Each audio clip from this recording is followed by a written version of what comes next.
El cáncer es una trágica realidad. Cada año se diagnostican miles de nuevos casos y muchos pacientes mueren sin haber accedido a un tratamiento oportuno. Aunque la ley de cáncer busca garantizar atención integral y equitativa, la burocracia, la falta de transparencia y la ausencia de participación de especialistas y pacientes han convertido el acceso a medicamentos en un proceso lento y lleno de trabas. Por eso, en la audiocolumna semanal de La Contra, Pilar Collantes, fundador y presidente de Voces Ciudadanas, explica cómo la vulneración de la ley afecta directamente a quienes luchan contra el cáncer, cuáles son los principales nudos del sistema y por qué urge un cambio para garantizar el derecho a la salud en el país. El cáncer en nuestro país es una trágica realidad.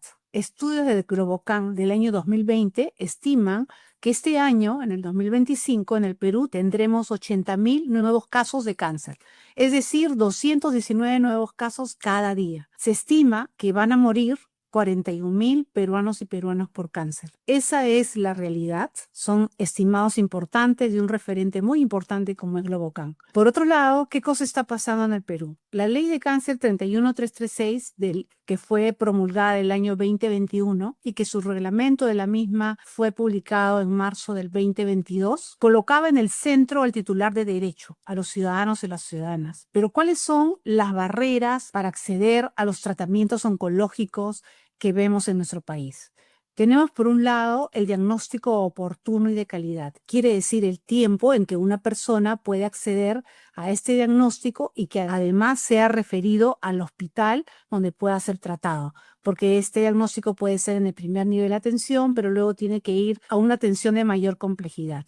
Por otro lado, el acceso a tratamiento se ha convertido cada vez en nudos. No expresa el espíritu de la ley ni del reglamento, y eso es muy preocupante. En el reglamento que he señalado de marzo del 2022, es muy claro en el capítulo 7, en el punto 13.8, señala que todas estas evaluaciones tienen que ser evaluaciones multicriterio. La evaluación multicriterio es algo que se viene usando en otros países y que en nuestro país se debería de comenzar a usar según el mandato de la ley y su reglamento. Sin embargo, el manual prepublicado por el Instituto Nacional de Salud no considera el enfoque multicriterio. ¿Qué significa? El enfoque multicriterio indica que tú puedes hacer los diferentes enfoques para esta evaluación: innovación, equidad, la parte clínica y todo lo que ello significa, se evalúa de manera simultánea. ¿Qué cosa está haciendo el INS? Contrario a lo que dice la ley. Ojo, y eso es gravísimo porque está yendo en contra de la ley y de su reglamento.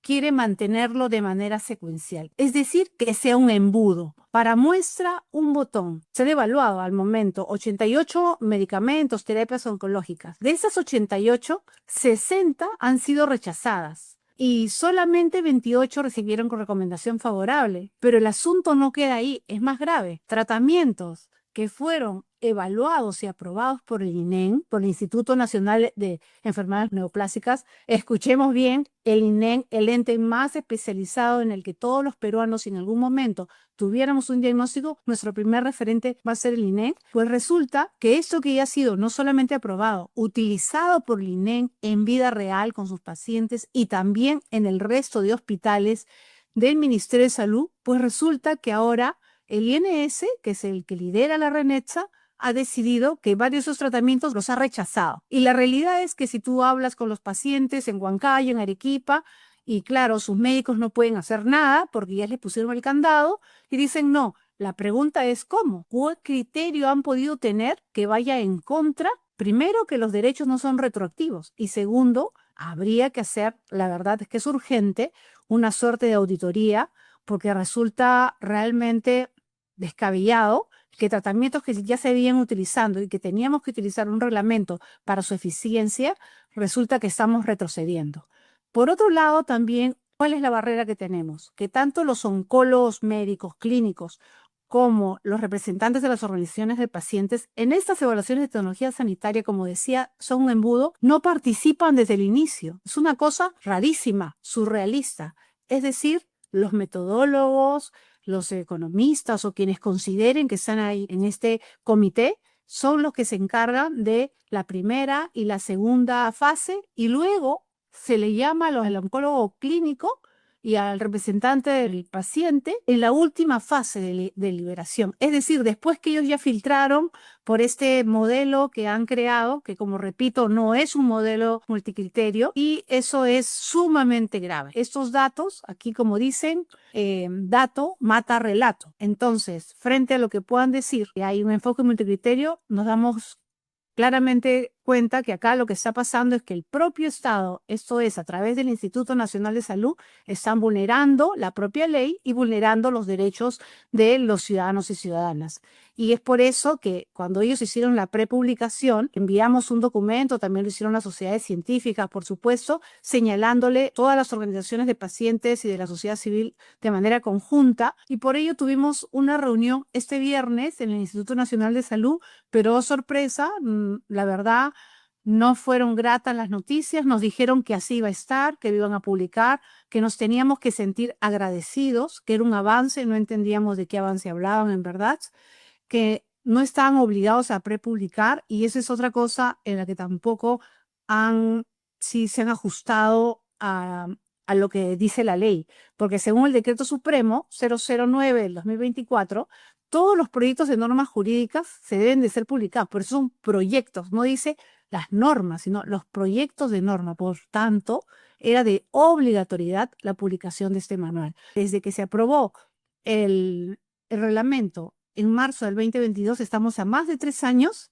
y miren lo que tenemos de resultado. Tenemos de resultado muchos tratamientos rechazados a pesar que han sido evaluados por el INEM. La gran mayoría se rechazan. La pregunta es ¿por qué? Porque lo utilizan en los países vecinos hace años. Es más, lo que se aprueba, el tiempo de demora en que llegue al hospital puede ser 1 año. Necesitamos cambios urgentes. Uno es un cambio de mentalidad, porque el funcionario lo ve como un gasto y no como una inversión. Por otro lado, necesitamos mecanismos que faciliten la ejecución de presupuesto. ¿A qué me refiero? Que la salud pública va por un lado y la otra parte de gestión, muchas veces en este proceso hay entrampamientos y hay demoras. Entonces se necesita que podamos hacer esos ajustes necesarios. Por otro lado, la participación real de médicos, oncólogos y sociedad civil en las decisiones sobre tratamientos. Eso es algo que está ocurriendo en el mundo. No se pueden hacer evaluaciones a puerta cerrada porque los funcionarios son funcionarios públicos justamente que tienen que tener una gobernanza transparente. Tenemos que saber quiénes son los que están en el comité, cuáles son sus perfiles y, por supuesto, alguien en su sano juicio puede imaginar acaso que hagan una evaluación de un tratamiento oncológico sin que participe desde el día 0 el oncólogo médico, así como los representantes de los pacientes. A eso nos referimos cuando hablamos de la participación real. También es muy importante fortalecer la descentralización y la rectoría del MINSA. Y se tienen que alinear todos los sistemas con la ley del cáncer. Llámese salud, llámese Fuerzas Armadas y policiales, y a nivel también del interior. Definitivamente los grandes desafíos que tienen al interior son más complejos de lo que ocurre en Lima. Hay muchos casos que tienen que ser trasladados y todo lo que ocurre en cáncer es que toda demora hace de que se incremente el riesgo a complicarse y el riesgo a morir. Entonces, en el Perú, la demora, por ejemplo, acumulada entre la evaluación, la adquisición, la distribución, puede ir de 12 a 24 meses. ¿Tú te imaginas? Entonces llega el tratamiento y el paciente se murió. Entonces, esa diferencia tienen que tener muy claro los funcionarios públicos, que equivale a vidas perdidas por el tiempo muerto de la burocracia. Así le podríamos llamar. Y por otro lado, diría también de la indolencia y de la necedad. Porque si le das las razones, les explicas e insisten en seguir teniendo un enfoque de costo-efectividad y que sea secuencial, es decir, que pase una fase, ahí vas eliminando tratamientos y así, y no tienes este enfoque multicriterio, entonces todo el esfuerzo de la ley no vale nada. Y por otro lado, también quería señalar, ahora que estamos hablando de los números, que en la reunión que tuvimos el día viernes en el Instituto Nacional de Salud, nos dijeron que teníamos que aceptar las cosas como estaban, que así tenía que ser, que más bien nos teníamos que sentir agradecidos,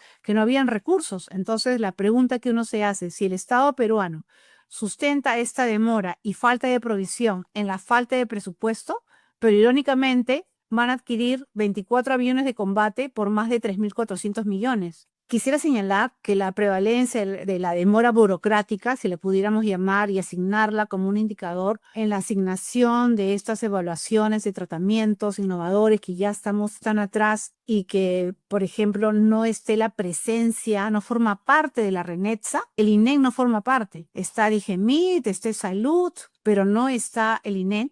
Entonces creo que una de las grandes reflexiones es esa, y podríamos considerar un indicador la prevalencia de la demora burocrática y cómo al final pueda llegar de todo este proceso al paciente, a la paciente, al ciudadano, a la ciudadana que tiene este diagnóstico, puede estimarse entre 15 a 30% de las muertes totales de cáncer. Si estimamos y calculamos el tiempo y la demora en todo este proceso y en lo tardío que llega, esto realmente se convierte en un cuello de botella y que de alguna manera RENETSA, liderado por el INS, así como esta mirada, lo que hace es retrasar. Y sí se necesita fortalecer a la Dirección de Prevención y Control de Cáncer, que se le asignen los recursos necesarios para que pueda crecer en su gestión y pueda contar con un mayor número de equipo.